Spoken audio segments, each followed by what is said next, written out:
So you are very welcomed here. So you are at the Swedish Internet Days. It's really the meeting place for everybody who works within the IT industry. And it's such an honor to be able to talk to you about some of the burning issues that you have taught us so much about, but also what goes on right now. But before we are going into those more troublesome parts, could we maybe start from the point that we also heard this morning here at the Internet Days, talking about the fact that we are only 40% that are connected today. So it's still 60% of the world's population that will be connected. And linked to what you have taught us, that gives us such a possibility to really change things. So in that note, how do you see, what is the real core values that Internet has given to humanity? Yeah, this is a complicated question, and I think there are a lot of ways to come at it. But when I think about it, I tend to analogize it to my own experience, working in the CIA and the NSA, where the fundamental problem that we were encountering was we were trying to substitute the best judgment and ideas of 330 million Americans with the judgment of a few officials behind closed doors who weren't accountable to the public, who could decide anything they wanted without anybody knowing what's going on. And there wasn't any kind of pushback, because the only people who were sitting in these rooms were people who already agreed with one another. Similarly, we have this rising internet, where we have this robust culture of people who built the internet, and we've opened it up and expanded it to more and more people over time. More and more people have been attracted to it, the capabilities it presents, the values that it puts forward. But as we move on away from those initial early adopters, and then sort of pioneers who come in and join us in exploring this frontier that we're building together, we start to get the late adopters, the people who are the last to come around, but they are the people whose ideas will differ from ours the most. And this isn't a bad thing, right? This is actually a good thing. This doesn't mean that our initial values will be sort of overthrown and cast away by these people who come in, but will be challenged in new ways. We'll be reached by new perspectives, and we'll have a conversation that gets broader and richer with each passing year. But how would you say that the balance between the empowerment that I know that you usually talk about as the huge possibilities and the trends of more and more actions regarding the net that is disempowering? Yeah, this is the challenge, the sharp edge of technology that we seem to be cutting ourselves on today. Is we were promised these capabilities that were intended to raise us up and make us a more enlightened society. In many ways, they are. They free us from labor in new ways. They connect our communities in new ways. They create bonds of fraternity that are uniting human hearts across borders and languages. But at the same time, properties of these systems are being exploited in ways that were never predicted and never intended by the initial engineers who were just trying to make the thing work, right? They weren't trying to make it perfect. They were trying to make it functional. And that, unfortunately, is the same reason that everybody in this room today who has a cell phone on them is leaving a more or less permanent record of their presence here. Because every phone in every pocket is constantly singing into the sky, saying, here I am, here I am. And cell phone towers are registering those voices. They're taking a note and saying, I was the one that was closest to it. I heard it the loudest. This was for a practical reason, right? It's so when somebody dials your phone number in Germany, every cell phone tower in Germany doesn't go searching for your phone. Only the one tower you're closest to actually sends out that signal. But the unfortunate downside of that practicality, of that efficiency, is that we are in many ways becoming subordinated to our systems of technological capability. And we have to be very careful in the coming decades to make sure that they continue to liberate us as they were intended, rather than fall further down this slope where we've begun to sort of skid, and eventually end up being indentured to our technology rather than masters of it. Mm. But I often wonder if is there something regarding the issue that we seem to, in that technology development that goes on, forget the basic human rights, from which is the basic foundation. I would say that everybody in here really would route for freedom of speech. We all do that very easily. But there are so many things going on where we seem to forget the privacy as one of the human rights. How do you see that they are linked together? Yeah, there's a very popular meme, a mimetic idea that's being passed around governments who try to justify these new intrusions, these new expansions of law over the digital domain, over the activities that are happening in our homes, on our laptops, in our bedrooms, on our cars, wherever we travel, wherever our devices travel, they want to be there too. The government wants to be in your pocket. They want to be in your home. They want to be in your life. And they justify this, saying it will keep you safe. It will keep all of us safe. It will defend the status quo. We're doing well, and more than anything else, you should be afraid. You should be afraid. And the solution to that fear is to empower governments. Now, this is also happening by corporations now and other groups, but the central argument here is that the antonym, the opposite of the word privacy, is security, or the opposite of security is privacy, that privacy is this threat that's placing us in danger. But that's not actually how it works. The absence of privacy is not the presence of security. And the presence of security is not the absence of privacy. Rather, the absence of privacy is the presence of censorship. Right? When you don't have privacy, when you can't speak ideas without the judgment of others, you don't share those ideas. You're a little bit more quiet. You're a little bit less free. Privacy is the right to be who you are. Privacy is the right to the self. People say, oh, if you have nothing to hide, you have nothing to fear, but they miss the point. Privacy isn't about something to hide. Privacy is about something to protect. And that thing is a free and open society. That thing is who you are. That thing is your true beliefs. Privacy is the foundation of all other rights. Freedom of speech doesn't have much meaning if you can only say what's popular without experiencing some retaliation, some backlash. The safety, the security of your ideas doesn't come from men with boots and guns, right? It comes from a recognition that you can test these ideas amongst family, amongst friends, amongst community.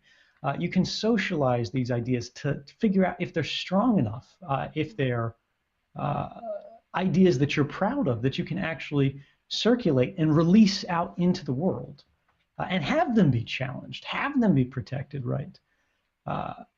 Freedom of speech doesn't guarantee a freedom from criticism, but it does guarantee a chance to be heard. Freedom of religion, similarly, doesn't have a lot of meaning if you have to adopt a state religion or just what your parents believed in, because doing something different is immediately known and highlighted by the group. You're different, you're strange.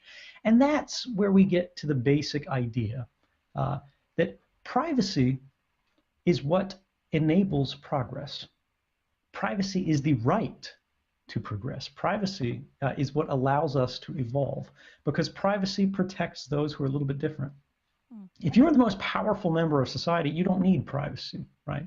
Because you can defend your ideas, your rights, your property, your beliefs in where society should go in the future through other resources, through other mechanisms. You have men with boots and guns, you have money that falls out of the sky, you have access to all of the levers of influence that are out there.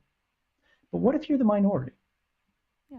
What if you're vulnerable in a little bit of any different way, right? If you are different and you are disempowered, you are the one for whom rights are intended the most, because you are the one who faces all of sort of the slings and arrows of opposition, of criticism, of people trying to silence your voice, of people trying to sand away the edges of your difference. They're trying to change who you are because it makes the world more comfortable for them. This is what privacy is about. Privacy is what makes you an individual. Privacy is what makes society open. And if politicians say, well, you need to give up your privacy to make society a little bit safer, what they're trying to actually say, what the translation of that is having a robust and evolving society is unpredictable. It's uncertain. And we're tired of that.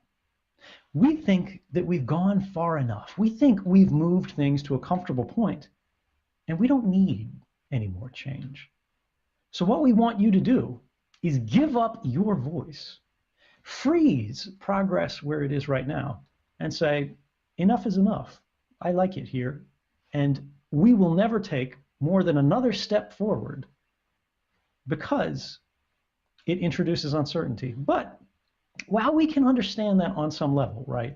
We all want to be safe. We understand the allure of security. It's a false measure, because every point of progress in human history, every advance of human rights, the expansion of dignity that we all enjoy today has begun not only as something that was different, but in many cases, a movement that was in fact illegal. When we were trying to do away with monarchies, these were called rebellions. When we were trying to abolish slavery, this was considered to be law-breaking. When we're defending persecuted people, when we're advocating for the enfranchisement of women, all of these things were riots against the established social order. And so I know I've gone on a long time here.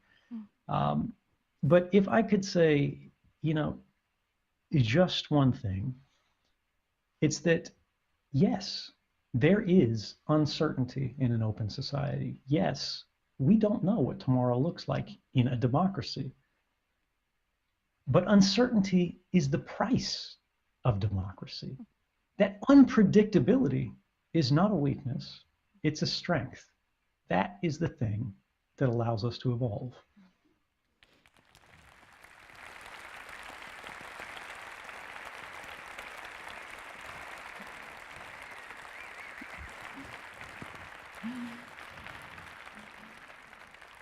We talked before about the fact that you can go on rambling. These are the kind of situations where I really want you to do that, because this is so key, that we realize that the human rights, and the one we should emphasize on, is not freedom of speech. It's actually the foundation of it all, and I think you described that so wonderful, and how that uncertainty you describe is so challenging for everybody. So I would like to go on and let's talk about the aftermath and maybe also the responsibilities we all have linked to the US elections, because that's also maybe a good example of sort of what is the role of the major tech companies? How do you think about what recently happened during the US elections? Because there is a change on how things are changing that we see. Absolutely. Yeah, it's hard to think of a better example of uncertainty than Donald Trump as president.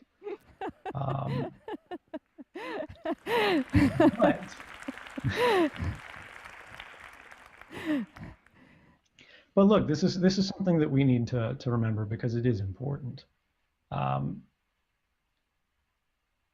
This is a time where that unpredictability can in fact be the origin of our fears.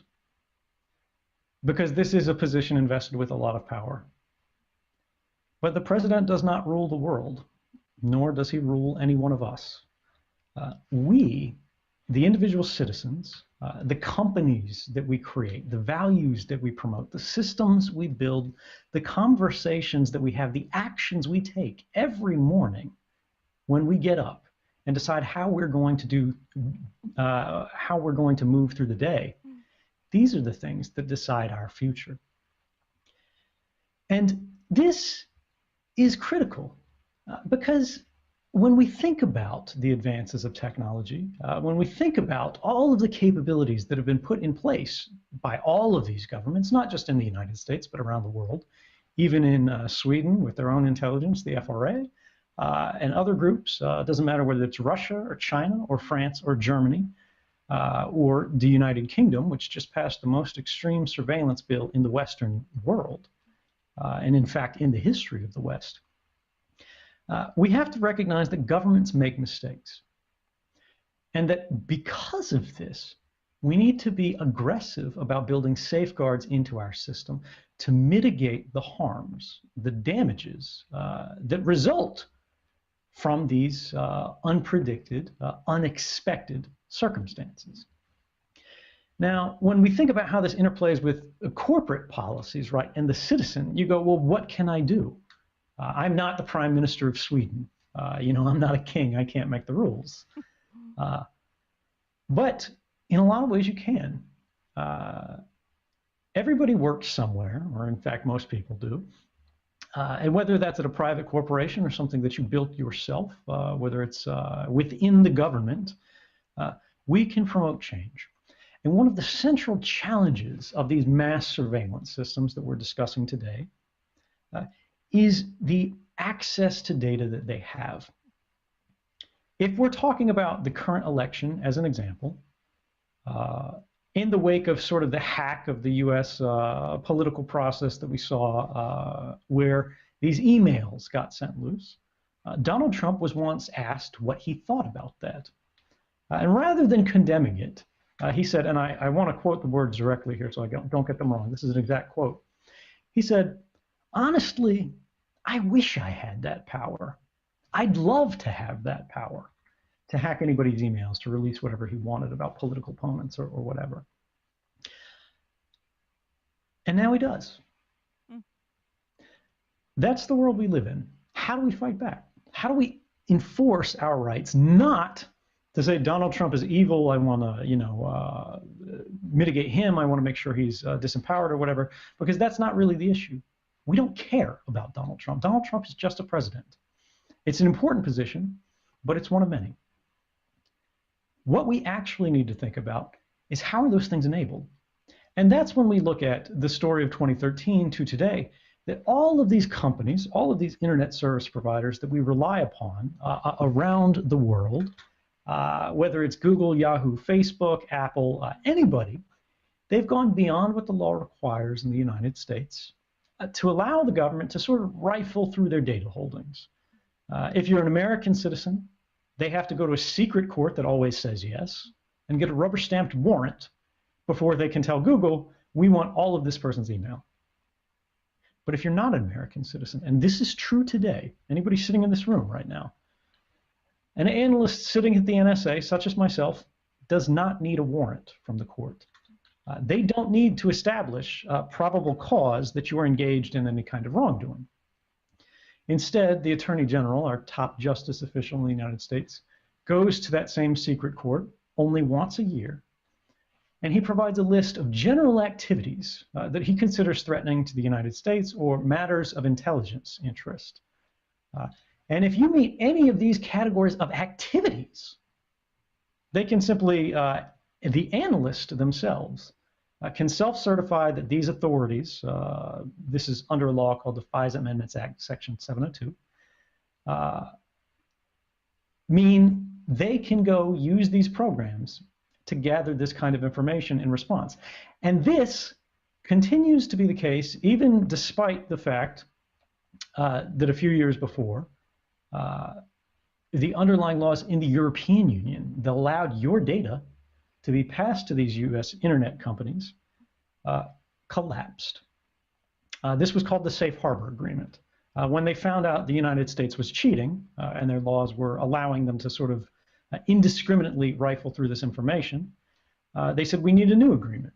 Well, earlier this year, when it was assumed that the next president would be Hillary Clinton, they passed a new agreement called the Privacy Shield, which doesn't actually require the United States to change their policies in any way. Their laws are still the same. They can still do the same things today that they could do in 2013. It's really a liability shield for companies more than it is a privacy shield for consumers. But now things have changed. That unpredictability came back. And it has never been clearer today, or it is clearer today than it has ever been before, that this agreement needs to be renegotiated yet again. Because now we have a president who's saying they don't really care about these international agreements. They don't really care about this careful balancing of power. They don't care about the consideration of the equities of the other side. They don't really care too much for human rights in general. And if this is the case, how do we defend it? And this is where we start getting back to those companies. The only way that they can truly enforce this, because even the best intentioned company can't resist a government that's happy to jail them unless they're ready to move. But what they can do is limit the information that they're retaining about all of us. There is nothing that says these phone companies really have to keep permanent records or very long-lived records of where your cell phone travels. But they do, because it's cheap and it might be interesting. They might be able to make money off of it. But is it really necessary to the operation of their business to tell where your phone was 3 months ago instead of where your phone is right now? And of course, the answer is no. Same thing with internet companies. Do your Facebook messages really still need to be held 5 years down the road, 10 years down the road? Or do you need them for 6 months? If companies can start thinking about what is the actual realistic maximum of data that we need to be retaining about our users, they are setting a limit to how badly their service can be abused against the interests of their customers by outside forces. Because again, this is not about the United States. This is not about beating up Donald Trump. This is not about beating up any particular country. Because when one country does this, all countries do this. Russia submits the same requests for information to Facebook. China does the same thing. Iran does the same thing. Sweden does the same thing. They do it at different levels of frequency. But the bottom line is we need to start thinking about how we can protect human rights, not in the context of a single jurisdiction, not in the context of reforming a single law, but how we can do this globally. So how would you say, how come we are not doing that?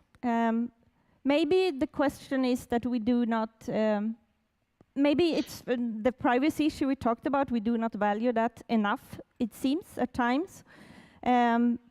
But you talk a lot about the technical competence that you need, a sort of that it is that knowledge gap that we really need to focus on. You talk about the technical literacy.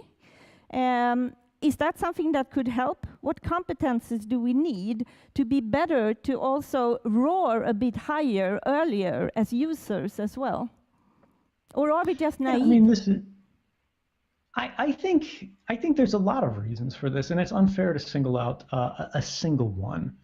Technical competence does play a role, particularly in the public's participation in this debate. We saw in the United Kingdom, in the passage of this great mass surveillance law, there was very little protest because the newspapers hardly wrote about it. Many of the journalists didn't understand the law. The government did its best to limit debate about this law, to make sure no one was talking about it, to make sure that every sort of public statement that was released about this or study relative to it was written in opaque language so that the public couldn't understand and only an expert audience could. This puts a gigantic burden on the expert class to kind of broaden the conversation here. And in many cases, they're going to fail. Because again, it gets back to that same dynamic of how the NSA's operations got so bad. When you limit participation to these tiny fractions of population, you're going to get a poorer quality decision than if more minds were involved in arriving at these decisions. But I think beyond simply the thing there, we have companies that are burdened by a profit motive, right? It's natural and it's right. It's proper that they want to make money. That's why these companies were founded, right? Nobody should begrudge them the chance to make a profit. But at the same time, we should think about which companies we want to support. And we should have mechanisms to understand how these companies are operating, the kind of decisions they are making, and the social costs that are being created as a consequence of their operations. Just as oil companies are starting to face criticism, protest, and divestment of investments as a result of the impact of their industry on our global climate, we should have the same understanding of the consequences of these companies' operation on our digital climate. But right now, it's too opaque. We don't see how these things are operating, and it makes it difficult to say who are the good guys and the bad guys. And I think that has to change. Yeah. So, but that links me really to go back to the US election. What would you say is the role of Facebook and Google in how, not maybe the results, but the whole change of media landscape and the different players that we have at hand when making decision on, for example, choosing a president? I think, you know, I've spoken about this one before, and the way that I went at it was I said, look, if bad posts on Facebook or Twitter or Google can change the results of our election, that's a sad indictment of our democracy, even more so than it is of Facebook or Google. That doesn't mean that these companies shouldn't be concerned. I don't think we want private companies in a position to decide what kind of speech is permissible and what kind of speech is not permissible in an open global society. Because if Facebook is making intentional decisions about, nope, we don't want people seeing this story, or nope, we don't want people seeing that story, that's a precedent that can get out of hand very quickly. They might be using it in a beneficial way. To protect us from fake news today. But what about next year? What about in 5 years? What about in 10 years? They start to shape our understanding of the world in a very dangerous way. Whereas if it's our friends who are posting these articles, we have somebody to hold to a personal account there, and somebody who has just a normal level of influence. They're not enjoying special powers or privilege or status. But it is a real problem, and this is a difficult question to answer. But I think realistically here, we need to understand what the values of these systems are, what the values of these companies are, and to make sure that it is not governments that are telling them we get to make the rules about what gets shown and what doesn't get shown, because government censorship is even a greater danger than many other structures of power, such as corporations, because as powerful as corporations are, and they are a very real threat, there are alternatives. You can go to competitors. But this is one of those central questions that I think is yet unanswered, is when fake news, when facts that are simply not real, that are made up, but feel right, have become more powerful and more persuasive than our actual reality. What does that mean about our civil culture and our appreciation for real knowledge, meaningful analysis, and ultimately our belief in basic matters of science, which is that all things should be tested, and that which can be asserted without evidence can and should be dismissed without evidence. So, but what resources do you see that could battle that? Are we talking about competence? Do you see any other players here? Libraries? Or what do you see ahead? Yeah, I mean, again, this is a very complex space. One of the central things is we have to be aware that these things are actually happening, that it's not speculation, that it's not conspiracy. And this is what we saw in 2013. This is the reason so much of the internet had this soft, exposed underbelly that was so vulnerable to surveillance. Was if you went out in the public and you said that every communication from every person in the world that crossed U.S. lines was being collected and stored and traded around like baseball cards with all of these other countries, even if the government knew it was unlawful to engage in these activities, they'd look at you like you were crazy. There were experts, of course, who knew this was technically possible, but they couldn't prove that it was actually happening. And the distance there between speculation, between suspicion that it could happen, and fact, having proof that it actually had happened, changed the conversation. It changed the internet, and in at least a small way, but a meaningful way, it changed our politics.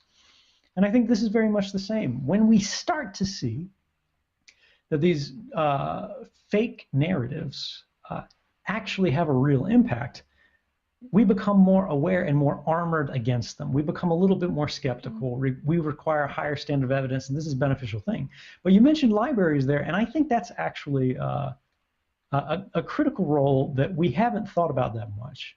The library system in many countries around the world has been searching for purpose when information has become much more easily shareable, when it has been much more easily tradable.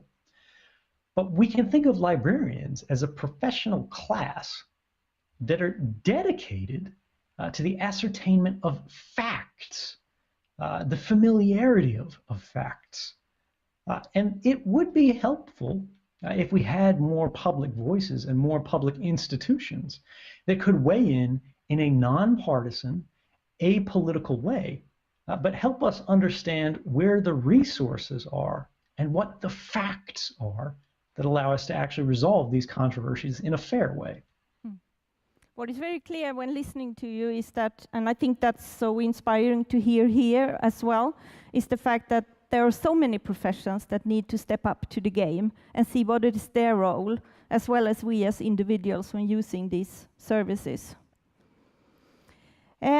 So I will let the US election go, but I do know that we still need to ask one question, and that is the fact how your views are on how it will affect your own situation. Is that something you will comment on? I don't care. The reality here is that yes, Donald Trump has appointed a new director of the Central Intelligence Agency who used me as a specific example to say that, look, dissidents should be put to death. And I think that's a fundamentally un-American thing. But we have much bigger problems than my personal situation. I am the least important part of any of this. My effort to contribute to society had the most impact, I think few would argue, in years prior. I will continue to try to contribute to the best of my ability, but if I get hit by a bus or a drone or dropped out of an airplane tomorrow, you know what, it doesn't actually matter that much to me, because I believe in the decisions that I've already made. I've done my best. I will continue to do my best.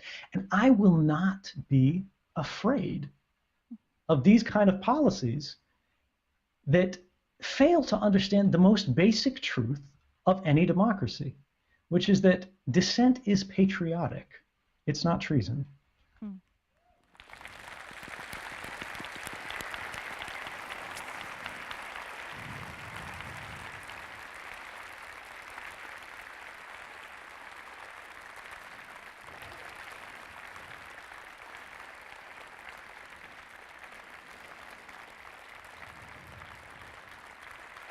I let them applaud you, so you feel our warmth from here. But let's go back then. When you decided to blow the whistle, you choose to turn to journalists. Why? Yes. I was concerned about my own political biases.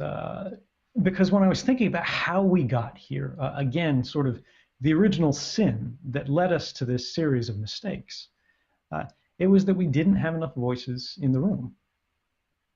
And when I was making these decisions, when I came to the belief that these programs were actually a violation of human rights, they were against American values, and they had violated not only the laws of the United States, but the Constitution of the United States, that this was an opinion of one. I went to colleagues, co-workers, I went to my bosses, and I showed them evidence of these programs and said, do you think this is right? And of course they went, no, but that's not really our place. And I think in a way they were right. It's not the place of any one person alone to make these decisions, because they could be wrong. I could have been wrong. But that doesn't mean that you're silent. What that means is that you try to construct the same system of checks and balances that's supposed to keep our government upright, to keep us as individuals, even as dissidents, to the same standard of accountability.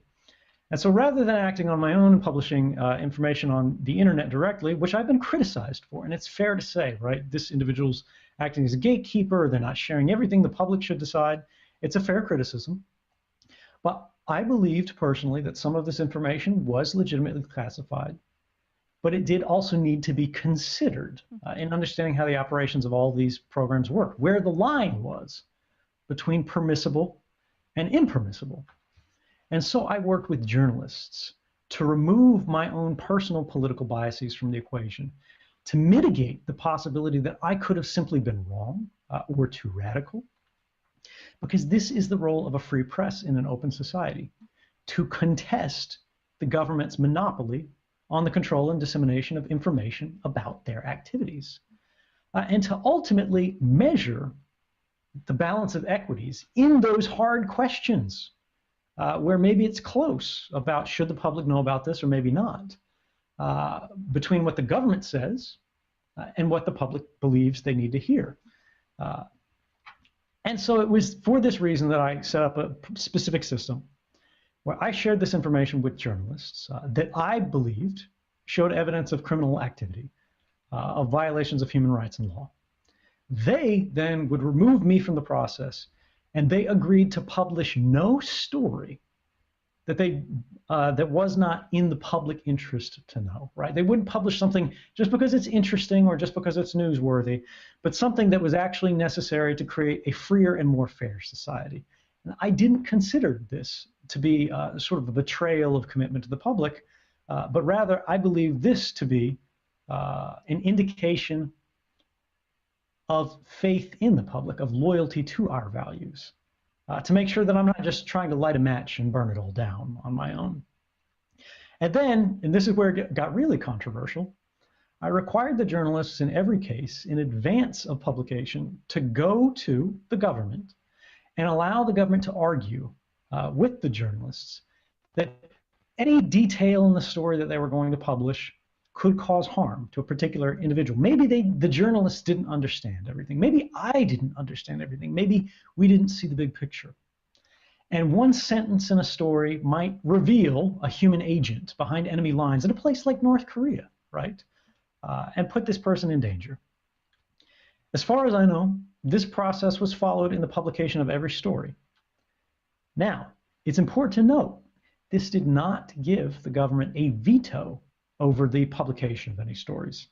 It simply gave them a chance to make their case to the journalists, and then the journalists would decide whether to publish it or not.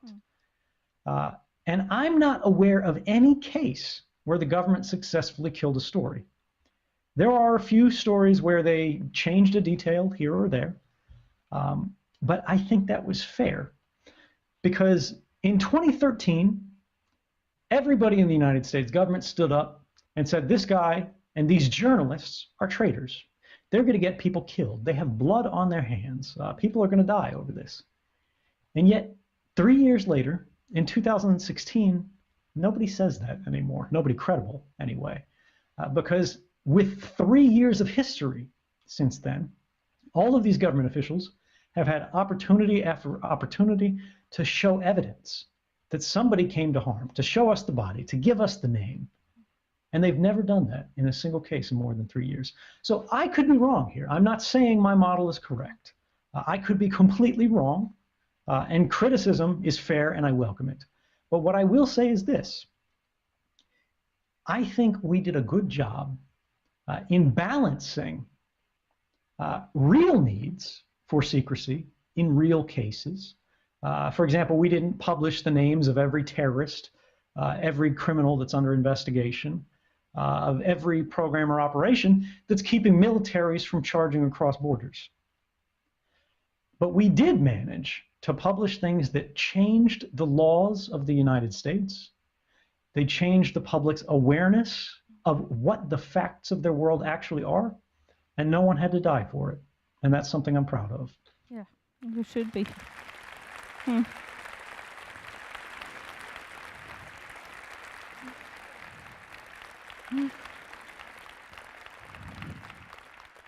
When Obama was running for president, he actually, in some context that I know Glenn Greenwald wrote about when trying to explain the roles of whistleblowers just before your identity was revealed.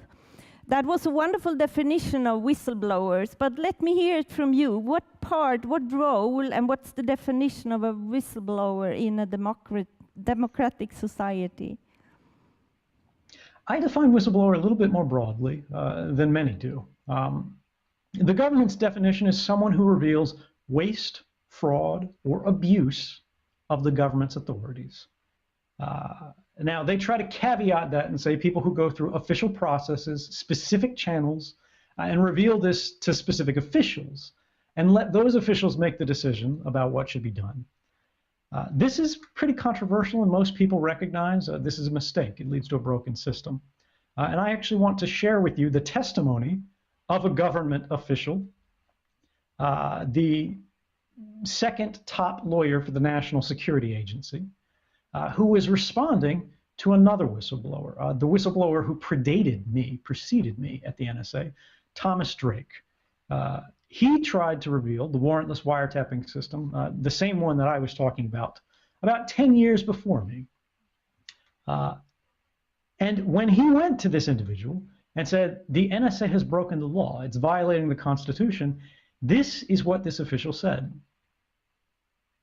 If he came to me, someone who was not read into the program, and told me that we were running amok, essentially, and violating the Constitution, there's no doubt in my mind I would have told him, you know, go talk to your management. Don't bother me with this. I mean, you did the minute he said, if he did say, you're using this to violate the Constitution, I mean, I probably would have stopped the conversation at that point, quite frankly. So, I mean, if that's what he said, then anything after that I probably wasn't listening to anyway. So that's the government's position. My position is that whistleblowers are democracy's safeguard of last resort. In an open society, it doesn't matter whether you work for a corporation, it doesn't matter whether you work for the government, it doesn't matter whether you're on your own, you're an investigative journalist. If you see the structural safeguards protecting the rights of individuals, the safe operation of any system or program of scale, begin to fail, and you can do something about it, and you come forward and you say something about it, that's whistleblowing. So,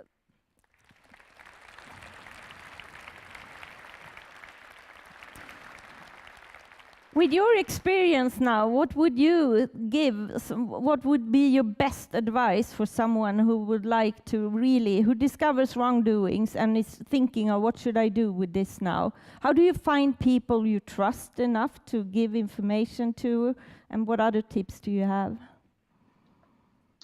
I mean, I try not to give individualized advice or generalized advice because these are all individual cases.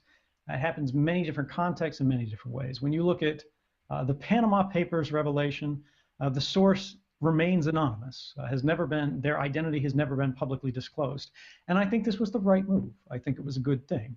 It's protected this individual from reprisal, from private interests, and from any government capabilities, such as Panama, that might want to imprison this individual for doing what was clearly, at this point, the right thing. On the other hand, there are times when you have to come forward to establish the authenticity of the documents, to show that these things aren't tampered, that they are real, or 1,000 different ways. So it's difficult to give generalized advice like that. The main thing that I would say is to plan. Don't do this in a rush. Don't do this without thinking. Think moment by moment what the investigation into your activities is going to look like, and make sure that the story that they find from your... The very word secrecy is repugnant in a free and open society, and we are, as a people, inherently and historically opposed to secret societies, to secret oaths, and to secret proceedings. And there is very grave danger. Its preparations are concealed, not published. Its dissenters are silenced, not praised. That I do not intend to permit to the extent that it's in my control. But I am asking your help of informing and alerting the American people. Charge. You are. I have no authority over you or anyone else. On the contrary, you have authority over me. Think of me as a spokesperson for all the people of the world, controlled by you through social media. Before we get into how that works, let's take a look at this map. Now, this is us. A bunch of lines, divisions, boundaries, countries competing for limited resources, economic domination, religious superiority. Competition is healthy when it comes to cricket or Facebook travel pictures, but this is just stupid. Let's zoom out and get another perspective. To scale, our solar system is a grain of sand in the Sahara Desert, and this little pixel is our only home. Yet we're sucking up resources like there's no tomorrow, breeding like rabbits, strangulating other species out of existence. Plastic waste in the ocean is growing larger than most countries, with nothing in place to stop it. Industries that are harming our planet are so powerful they can prevent or slow down cleaner technology for the sake of short-term profit. Governments, justice systems, the media are all influenced by self-interest groups whose actions often conflict with the well-being of humankind. Obviously, the world is full of a lot of good people, but as a whole, we're contributing to a system that's broken. We're going down a bad path. So, how do we fix it? Together, through social media, we can influence world leaders and industries to start improving the world as opposed to ruining it. We know this will work because history has repeatedly shown us that leaders and industries must follow public opinion or they fail. Sharing this video, endorsing it, tweeting it, goes a long way toward the creation of a legitimate global democracy.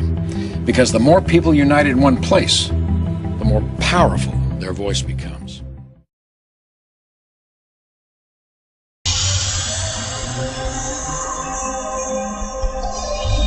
With the internet, we've all been made aware. Whether we want to face it or not, we all know what's going on. Secret organizations of the world power elite are no longer secret. Their goal is nothing less than world government. And they are planning genocide, and they must be stopped. Literally stealing $100 million a day. Goldman Sachs is stealing every day on the floor of the exchange. They should be in The Hague. They should be taken up on financial terrorism charges. They're causing as much loss of life. A mind-blowing piece of information about the Titanic. They got rid of, in one fell swoop, about 600 industrialists who were opposed to the taking over the Fed. A Greek departure from the currency would inflict collateral damage, says PIMCO. At worst, it could spur sovereign defaults in Europe, as well as bank runs, credit crunches, and recessions that may spark more euro exits. Look, Greek exit, at worst, means more money printing for the banks, and they've already priced that into their stocks and their bonuses. What they're really afraid of is that a country finds its inner gonads and decides to become politically independent. That's what they're fearful of. A country standing up for itself. They want Iceland to be just contained. They don't want Greece to stand up for itself. They don't want Ireland to stand up for itself, because then they would tell the bankers to stuff it. That's the real problem. They threaten this financial terrorism, which is false. It's false. These are false attacks. It was a false attack in 2008. It was a concocted, overcooked attack in 9/11. It's a false attack.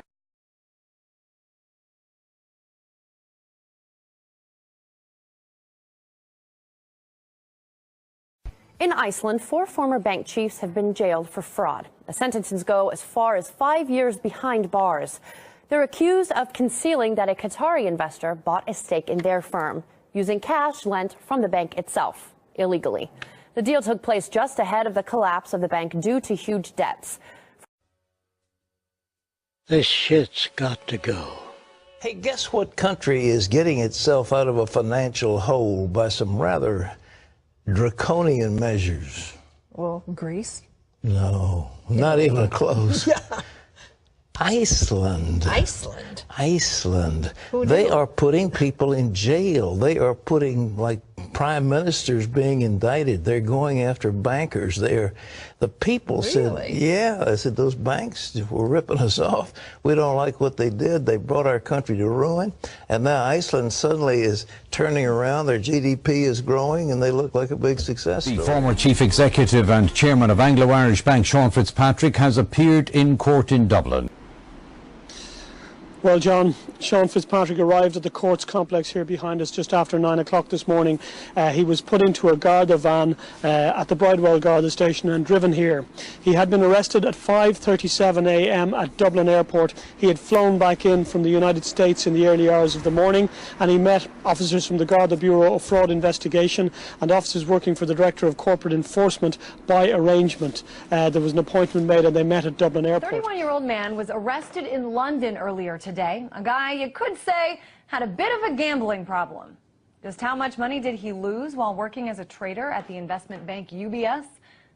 Just $2 billion. Treasury Secretary Timothy Geithner potentially facing criminal charges. Geithner was the president of the New York Federal Reserve Bank in the fall of 2008, when the Federal Reserve and the Treasury and the White House and the Congress decided to bail out AIG. Right. In the process of that bailing out of AIG, many documents were exchanged. If you went to the bank to borrow money, you'd have to fill out documents. One of the documents AIG filled out said, we owe X dollars to Goldman Sachs, and we plan on paying them 100 cents on the dollar.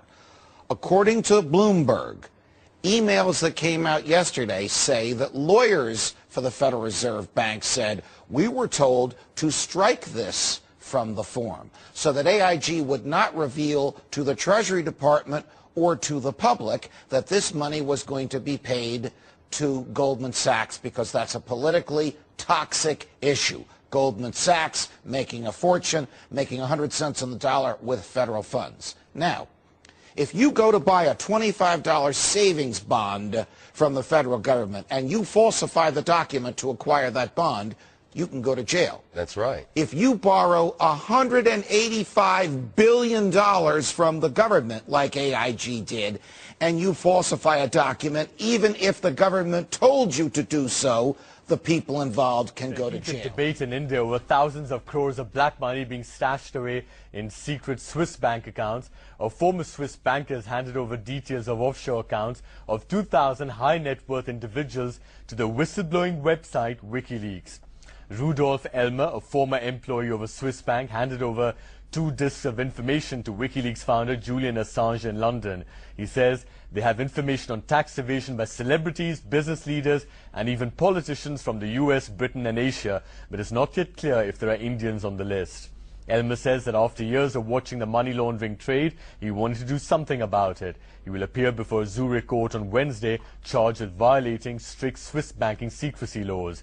WikiLeaks now plans to put up the information on the website in a matter of weeks. Pointed out that the arrests are not an indication of a systemic failure. Yesterday, at least 8 top officials of state-run banks and financial institutions have been arrested by the CBI on Wednesday. The allegations are that they accepted bribes in exchange for dispersing loans to corporate housing and realty companies, despite suspect credit records, and at other times for bailing out realty IPOs. Royal Bank of Scotland is reportedly set to be fined €186 million for the same interbank interest rate rigging scandal that's hammered Barclays. The British regulator, the Financial Services Authority, says 4 banks, Barclays, RBS, HSBC and Lloyds, will have to pay compensation to customers because they missold products to protect small businesses against a rise in interest rates. There's anger in Ireland over revelations that executives at Anglo-Irish Bank lied to the Dublin government about how much money it would need in a bailout 5 years ago. The Irish Independent newspaper has got hold of tape recordings of top bosses there who laugh about the fact that the bank has told the government it only needs €7 billion. They also laugh about abusing the state bank guarantee, which eventually cost taxpayers €30 billion. The report seems to show the government was lured into helping the bank through its disastrous guaranteeing of bank deposits. Into the synchronized global pullback or recession, and in some cases a depression, then these items are coming to the surface. For example, the 20 to 30 trillion of wealth that's held offshore. And most of that wealth, of course, goes through Britain, goes through the UK, because Britain has the least regulated financial markets in the world. That's why MF Global was in Britain. Lehman Brothers went through Britain. Bernie Madoff went through Britain. The latest Peregrine scandal went through Britain. JP Morgan's $2 to $9 billion loss on their balance sheet happened in London. So London is really the headquarters for global banking fraud.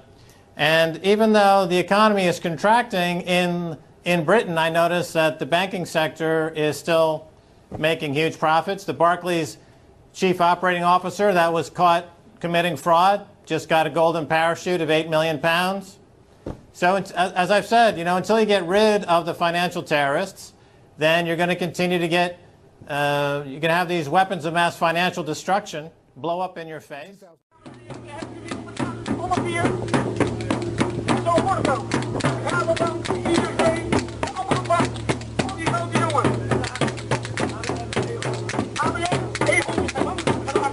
One of the most influential men in the world, but no amount of money can buy his freedom.